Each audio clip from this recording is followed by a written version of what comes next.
할렐루야. 5월 7일 화요일 새벽입니다. 오늘은 이사야서 2장 말씀을 묵상하겠습니다. 1절부터 5절까지만 봉독해 드립니다. 아모스의 아들 이사야가 받은 바 유다와 예루살렘에 관한 말씀이라.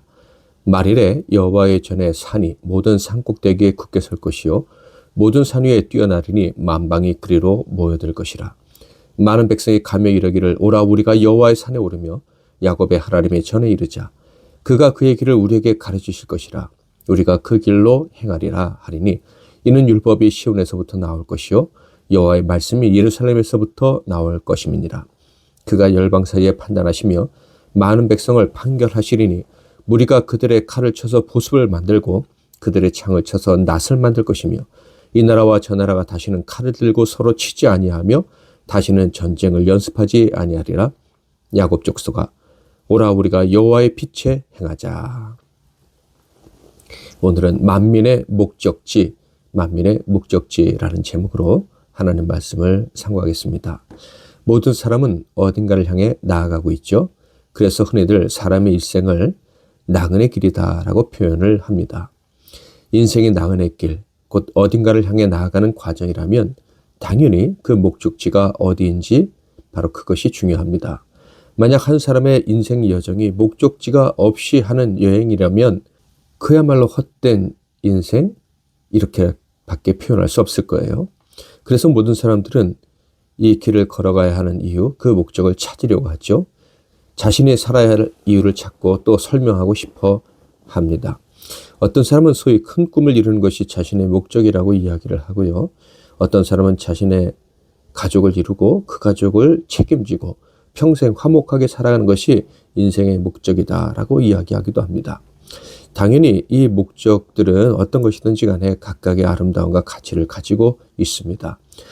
이렇게 사람이 자신의 인생의 목적을 생각한다는 것은 동물과 다르다는 것을 보여주기 때문에 가치가 있는 것일 뿐만 아니라 바로 하나님의 형상대로 만들어진 것을 미약하기나마 증명하기 때문에 가치가 있고 또 아름답다고 할 수가 있는 거예요. 그렇다면 하나님이 정해주신 인생의 진정한 목적이 있다면 그것은 무엇일까요?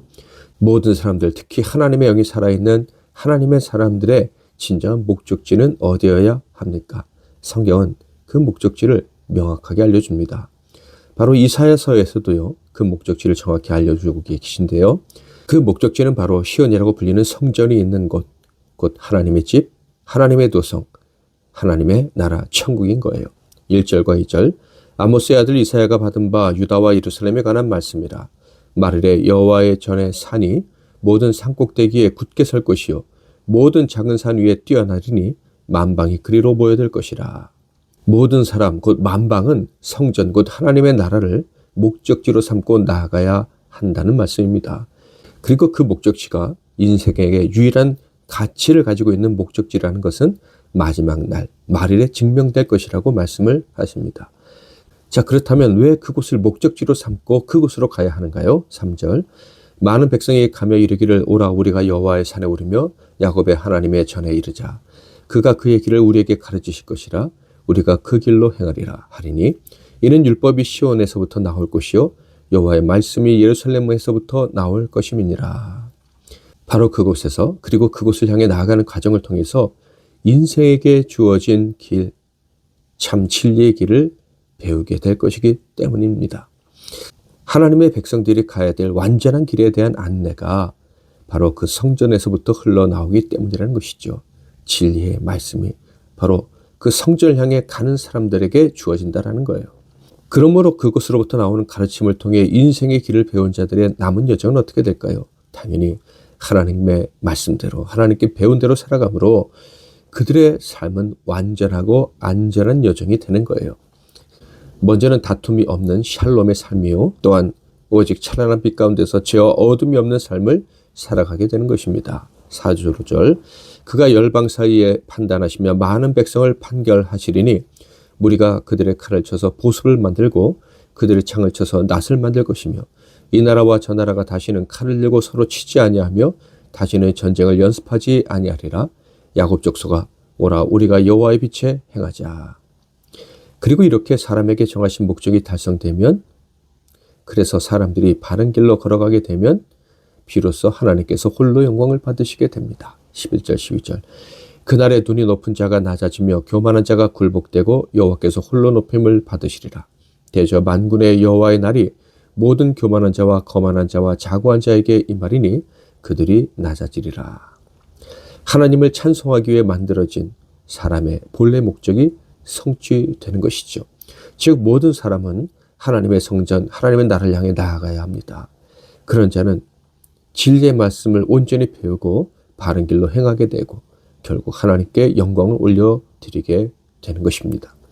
그러므로 하나님의 은혜로 구원을 받고 천국 백성이 된 자들은 자신이 어디로 가는지, 어디로 가야 하는지를 절대 잊으면 안 됩니다. 그것을 향해 나아가야 되고 그것으로부터 나오는 참된 지혜를 통해 인도하심을 받아야 하는 것입니다. 절대 세상이 제시하는 목적지를 향해 나아가려 하거나 또 세상이 가르쳐주는 방법으로 길을 가려서는 안 됩니다. 그것은 하나님의 피조물이 선택해서도 또 선택할 수도 없는 길이죠. 22절 너희는 인생을 의지하지 말라. 그의 호흡은 코에 있나니 새말가치가 어디 있느냐. 우리 모두는 천국을 향해 하나님 나라를 향해 가는 사람들입니다. 우리 인생의 목적지는 가깝게는 교회, 하나님의 말씀이 가르쳐지는 것이고 궁극적으로는 하나님이 완전히 우리를 통치하시는 곳입니다. 그것이 우리의 삶의 목적이 되고 그것을 향해 나아가는 삶을 살 때 우리는 참된 샬롬을 살고 실패하지 않는 삶을 살고 나아가 하나님께 영광 올려드리는 삶을 살게 되는 것입니다. 완전하신 나의 주 찬양하고 기도하겠습니다. 완전하신 나의 주 의의 길로 날 인도하소서. 행하신 모든 일 주님의 영광 다 경배합니다. 예배합니다. 찬양합니다. 주님만 날 다스리소서. 예배합니다. 찬양합니다. 주님 홀로 높임 받으소서. 제가 먼저 잠깐 기도하고 여러분 각자 기도하시고 복된 하루 시작하십시오. 우리를 지으시되 하나님의 형상대로 지으시고 자녀 삼아주신 우리 하나님 아버지, 우리가 가야 될 길을 늘 가르쳐 주시옵소서. 어디로 가야 될지, 어떻게 가야 될지 우리는 늘 하나님께 물을 수밖에 없사오니 하나님께 묻는 죄들을 불쌍히 여기시고 귀히 여기사 가르쳐 주옵소서. 그래서 죄와 어둠이 가득한 세상이지만 완전한 길로 갈 수 있는 능력자들이 되게 하시고 결국 우리의 삶의 여정을 통해 하나님 아버지의 영광을 드러내게 하옵소서. 예수 그리스도 이름으로 기도하옵나이다. 아멘.